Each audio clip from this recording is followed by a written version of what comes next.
Hey, good afternoon, everyone, and welcome to Becoming Regenerative. And thank you so much, Bella, Lena, and Asako, for that wonderful film that gave us a lot to think about. And it was specifically made for today's event. I'm very happy for all the work, the creative work you've done. So this is the first ever public-facing event of the Becoming Regenerative Research Group at Central St. Martin's. It's a great pleasure to have all of you here.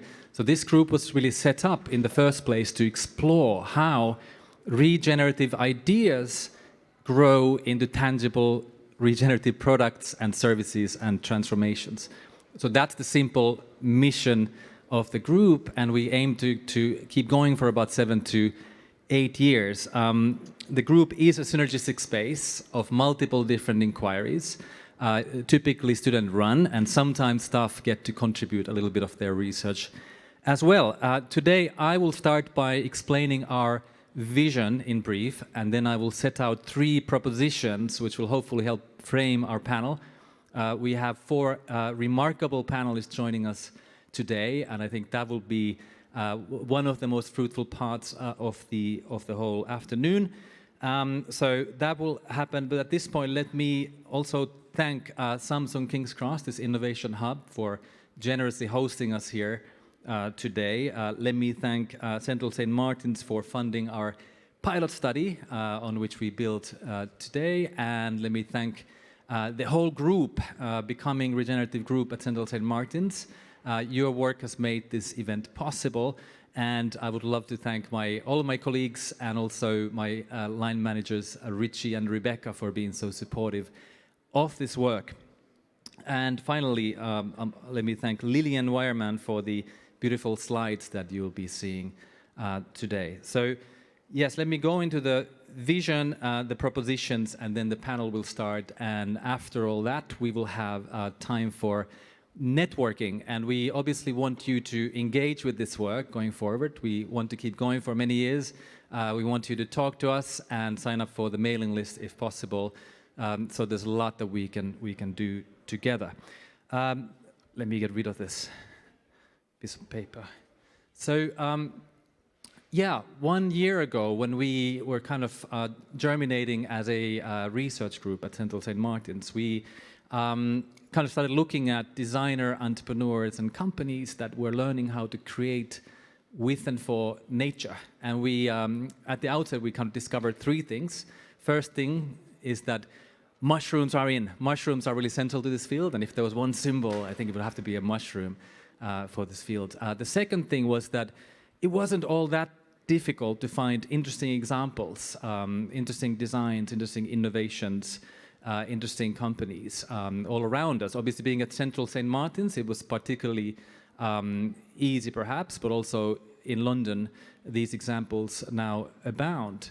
But the third thing we realized was that even though it might feel like these, let's say, regenerative startups and designs and designers are proliferating, and there's a new one every day, it's not at all the case that the innovations that they produce are created overnight. No, it takes a long time, often many years of hard work and R&D to actually get to where they want to go and to bring about regenerative transformations. So that's what became our focus, kind of the journey of regenerative innovations. Now, if we take one example, let's fast forward a little bit here. Cool. If you take the case of Jen Keane, so she's one of the designers we have met during the past year during our pilot study. She used to be a designer at Adidas and then came to Central St. Martin's around 2014 or so. And she asked this very interesting question because she was exploring how to make fashion more sustainable, how to use different materials and all that. So she asked this very interesting question of, instead of sourcing our materials externally and cutting and stitching them into the shape we want, why don't we grow them directly into the garment we want, or into the shoe we want, perhaps? So as a result of that question, she came up with this idea of microbial weaving, working together with microbes to grow nanocellulose. And that's one of the examples emanating from her work and the work of her company, which is called Modern Synthesis. So that was kind of the beginning of her idea journey or her creative journey. And of course, there are many, many episodes and parts of that journey where she built a team, a very cross-functional team with expertise in science and biology and business and so on. And they developed their pitch so that they learned to persuade more mainstream investors as well. And now they're at a point where they can really grow and scale their technology. So it hasn't been an overnight success to get to this point. The kind of microbial weaving process and technology that they have. It's taken at least 6 to 7 years. And I think it's fair to say that for companies, many other companies like Bold Threads in the US and Biome here in the UK, as I'm sure Samantha will tell us about, they've also taken a very long time to develop their products. And it's really that period of time, in a way, from the idea to the kind of realization of the potential of that company that we want to look at. And that is the space for becoming regenerative. So that's what we want to explore. And because we feel that there's often so much focus paid on the products and the designs, the visuals, and all of that is obviously important and inspiring. But we want to bring a lot more focus on the process itself. We believe that for today's organizations, one of the key questions they need to ask is not just what is regeneration, what are the principles of regeneration. It is rather how to become regenerative as fast as possible. And that's why I want to really try to start a discussion today with the panel as well on that question, where we're more conscious about process and more conscious about the real world journey, the hardship, the challenges of really getting there, rather than just focusing on the products. So it would be, I think, fine to say that a lot of these startups and companies, designers that are mentioned, they are all informed by these regenerative principles that I talked about, but it's really the journey that gets us there. And it's really this process of emergence and becoming that's very important. So I think that's the main part of our vision there. There's a couple of side notes, definitional side notes. This may be more interesting to the academics among you.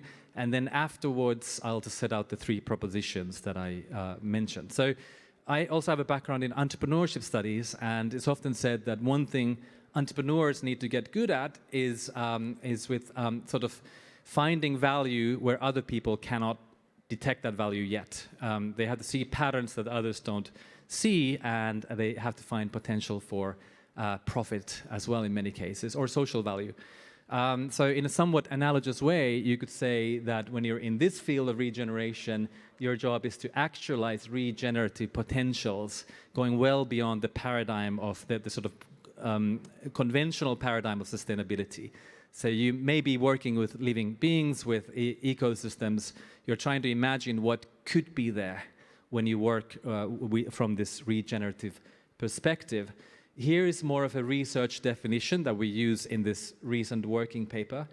And this tries to very briefly explain what regenerative creativity is about. You can go to that paper if you're interested in reading more.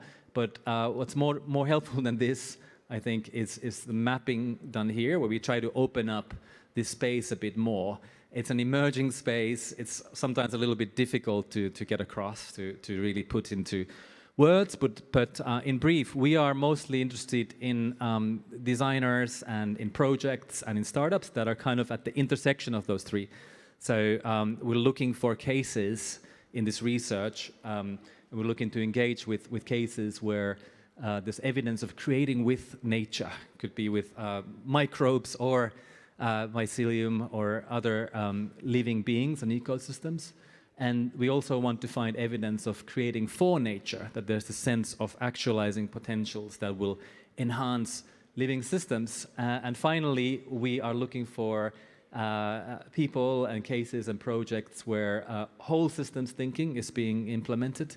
So this is, in my mind, this is in opposition to a very narrow product-centric view, because that's quite common in the startup world, for instance, that you have to be laser focused on one product instead of the system. But in the regenerative world, we need to focus on helping living systems flourish and to really focus on their interconnections.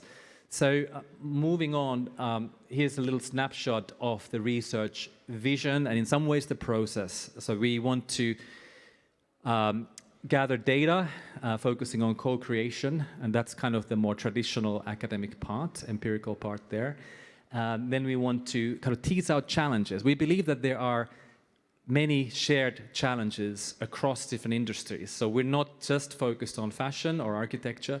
We're interested in every sector where there are regenerative initiatives, and we believe that they will share certain challenges in common. We also want to curate community, as we are doing today. So we want to bring different audiences together to make sure that the questions and the ideas keep flowing regularly. And then hopefully through all this work, we will help organizations, also more mainstream organizations, to transition to this era of regeneration. So that's how we try to have impact, obviously working very collectively in most cases. And here's a little snapshot of that community that we are trying to curate. So we're learning from the pioneers in many ways, working with researchers and graduates, media partners, and then really trying to also work with mainstream organizations and the innovation managers within those organizations to help shift their mindsets and practices. So on to the propositions. Proposition 1, and these emanate from the research we've done over the past year, and they will inform the research going forward, but I hope they will also provide us with some food for thought today. So we have found that when designers and entrepreneurs work in this field, they actualize these regenerative potentials by working with various knowers of nature. So this includes, yes, scientists, experts, but also indigenous thinkers. So people who are familiar with particular living systems and organisms and let's say chemistry, principles of chemistry and all that.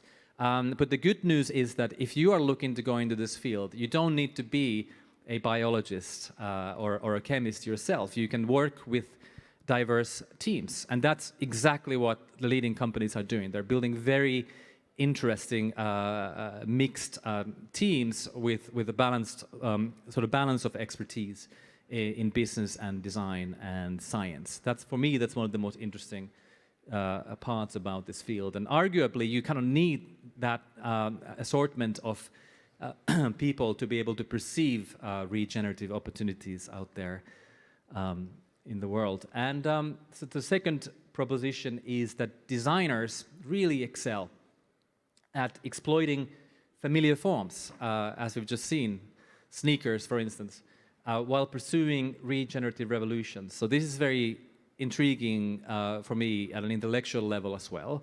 You keep something the same, so you're basically making sure that there's a sense of familiarity, but there's also novelty and there's transformation.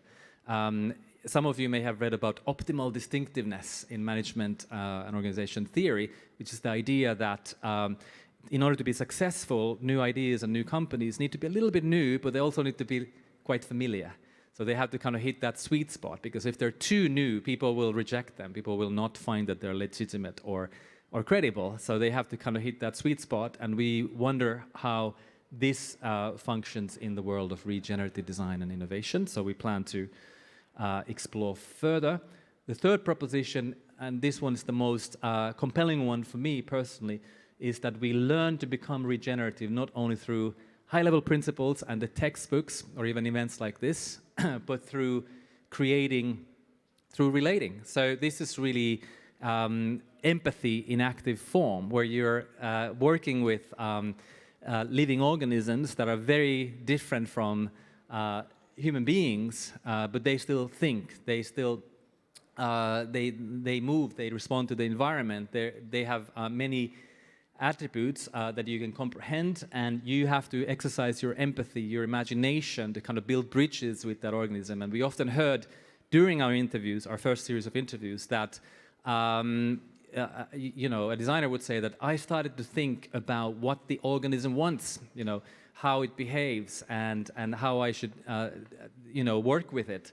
And it became a collaborative exercise.